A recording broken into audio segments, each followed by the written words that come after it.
नमस्कार साथियों, स्वागत आप सबों का। मध्य प्रदेश में या फिर भारत के कई अन्य राज्यों में कई ऐसी संस्थाएं हैं, इंस्टीट्यूशंस हैं, जहां से डिग्रियां जो मिलती हैं उन डिग्रियों पर सवालिया निशान हमेशा से उठता है। हालांकि सातवां चरण बहाली में भी जो कैंडिडेट हैं वो बाहर की डिग्रियों के साथ आगे बढ़ेंगे, ये सबको पता है।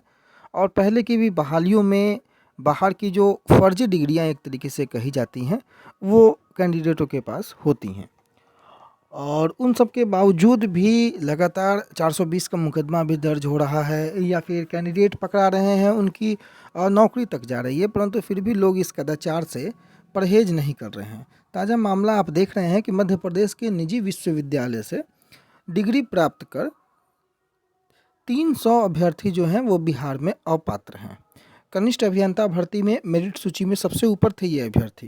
प्रमाण पत्रों की छानबीन हुई तो सारे पैमाने पर ये खड़े नहीं उतर पाए और जिसके कारण से ये लोग अपात्र घोषित हो गए हैं।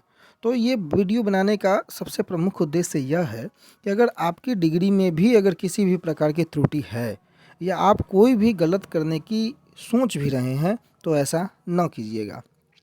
सातवें चरण बहाली में सब कुछ ऑनलाइन सेंट्रलाइज होने जा रहा है और आपकी थोड़ी सी भी लापरवाही आपके लिए नुकसान दे सकती है। मध्य प्रदेश में निजी विश्वविद्यालय की ओर से मनमाने अंक और फर्जी डिग्री बांटने का खेल देश के कई राज्यों के लिए समस्या खड़ा कर रहा है। हालांकि सरकार ने, जो कि बिहार सरकार है, मध्य प्रदेश के निजी विश्वविद्यालय से डिग्री पाने वाले 300 अभ्यर्थियों को सरकारी भर्ती में अपात्र घोषित कर दिया। कनिष्ठ अभियंता की भर्ती में ये अभ्यर्थी मेरिट सूची में सबसे ऊपर थे और जब इनके प्रमाण पत्रों की छानबीन की गई तो वे सारे पैमाने पर खड़े नहीं उतरे। बिहार सरकार के अधिकारियों ने इसकी पुष्टि की है। निजी विश्वविद्यालय की ओर से डिग्री बांटने के धंधे में मध्य प्रदेश की देश भर में बदनामी हो रही है।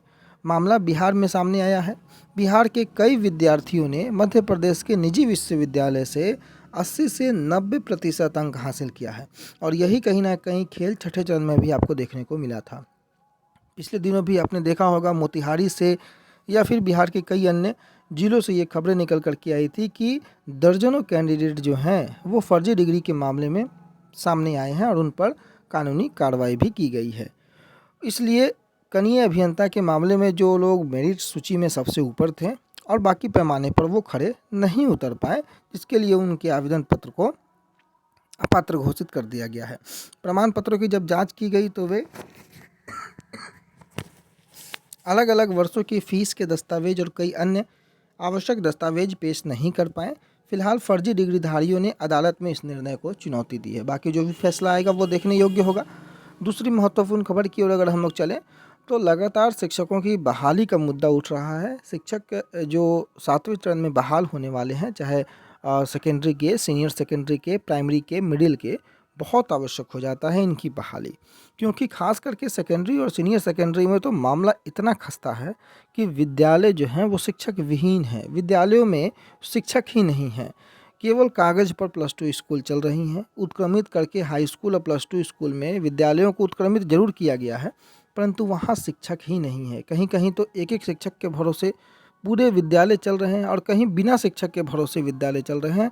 लगातार अखबार जो है इस खबर को प्रकाशित कर रहे हैं, परंतु सरकार के कानों में जूं तक नहीं रेंग रही है। कक्षा 11 और 12 में शिक्षकों की प्रतिनियुक्ति अब तक नहीं हुई है। 205 नामांकित छात्रों का भविष्य अधर में है और ये केवल एक प्रखंड की बात है। नेहरू सेवा सदन उच्च विद्यालय तोड़ने की स्थिति दयनीय हो गई है, ये दर्शाया गया है। 1965 में इसकी स्थापना की गई थी। स्कूल में सरकारी स्वीकृति 1996 में मिल गई स्कूल को, लेकिन 1980 और 1990 के दशक में पठन पाठन के मामले में इस स्कूल का जिले में स्थान था। लेकिन आज की जो परिस्थिति है, उत्क्रमित करके इस स्कूल को 12वीं तक तो कर दिया गया, पढ़ाई शुरू करवा दी गई 12वीं तक, लेकिन कागज़ों में।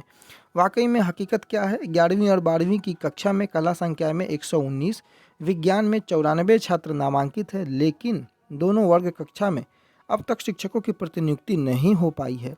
विद्यालय के प्रधान रजनीश शर्मा ने बताया कि हमारे यहाँ 9वीं से 12वीं तक की पढ़ाई होती है, लेकिन 9वीं 10वीं कक्षा के लिए 9 शिक्षक, 1 संगीत और 2 खेल शिक्षक प्रतिनियुक्त हैं। सरकार द्वारा 11वीं और 12वीं कक्षा के लिए शिक्षक प्रतिनियुक्त नहीं किए गए हैं और इस कारण छात्र द्वारा कोचिंग संस्थानों के माध्यम से तैयारी कर परीक्षा दी जाती है। यहाँ तक कि कमेटी सदस्यों के विवाद के चलते स्कूल का विकास भी अवरुद्ध है। और इसी स्कूल के पूर्व छात्र और वर्तमान प्राथमिक शिक्षक अर्जुन प्रसाद ने बताया कि स्कूल को देख अंदर से दुख होता है। हम इसी स्कूल के हॉस्टल में रहकर पठन पाठन बाकी जो भी इन्होंने अपनी बातें बताई हैं, आप इसको देख लीजिएगा। लेकिन प्रमुख मुद्दा हमारा यह था कि जो भी सेकेंडरी और सीनियर सेकेंडरी विद्यालय हैं उनमें शिक्षक नहीं हैं। बगैर शिक्षकों के और बगैर भवन के भी कई विद्यालय चल रहे हैं। सरकार का उस पर ध्यान कभी भी नहीं जाता है। और अगर आप शिक्षा मंत्री महोदय से पूछे तो शिक्षा मंत्री महोदय अपनी बहाली के बजाय कहीं ना कहीं 16 करोड़ की बात याद दिलाते हैं, जो कि उनकी असंवेदनशीलता को दर्शाता है। इस इतने संवेदनशील मुद्दे पर इतनी बचकानी अगर जवाब किसी माननीय शिक्षा मंत्री जो कि एक संवैधानिक पद पर हैं उनकी ओर से कम अपेक्षा नहीं की जाती है। जो भी कैंडिडेट 7वें चरण की बहाली का इंतजार कर रहे हैं उन्हें बहाली चाहिए, उन्हें नोटिफिकेशन चाहिए, उन्हें नियमावली चाहिए। अब देखिए नियमावली की बात अगर आती है तो नियमावली 6 तारीख कल जो है वो कैबिनेट की मंगलवार को बैठक है और कैबिनेट की बैठक में नियमावली को पारित होने का कल अंतिम दिन है। अगर कल नियमावली पारित नहीं होता है तो फिर अगला बात जो विधानसभा का सत्र है वो बड़ा हंगामेदार होने वाला है। और इस हंगामे के बीच में क्या कुछ नतीजा निकल कर के आता है वो देखने योग्य बात होगी। परंतु कल भी नज़रें बना कर रखेंगे कि क्या नियमावली पर कोई चर्चाएं निकल के आती हैं या नहीं आती हैं, देखने वाली बात होगी। बाकी विधानसभा सत्र में डिपेंड करेगा कि विपक्ष क्या भूमिका निभाता है। पिछले दिनों प्रशांत किशोर ने भी प्रखरता से अपनी बात शिक्षक बहाली के मुद्दे पर रखी है। बीजेपी में माननीय प्रदेश के अध्यक्ष जो हैं माननीय सांसद संजय जायसवाल ने भी पूरी रणनीति तैयार की है सरकार को घेरने की, विधानसभा सत्र को नहीं चलने देने की। अल्टीमेटम 13 तारीख का है और 13 तारीख को छात्रों ने भी पटना में आंदोलन की जो है वो आह्वान किया है। तो कुल मिलाकर 13 तारीख जो है बड़ा निर्णायक होने वाला है और 13 तारीख के बाद के दिनों में कोई ना कोई स्पष्ट जानकारी निकल कर के आए, ऐसी ही उम्मीद हम करते हैं। बाकी कल के कैबिनेट की बैठक में भी नज़रें बना कर रखेंगे, जो भी महत्वपूर्ण अपडेट होंगे सबसे पहले आप तक पहुँचाने का प्रयास करेंगे। तो तब तक के लिए बहुत धन्यवाद। आपका दिन शुभ हो।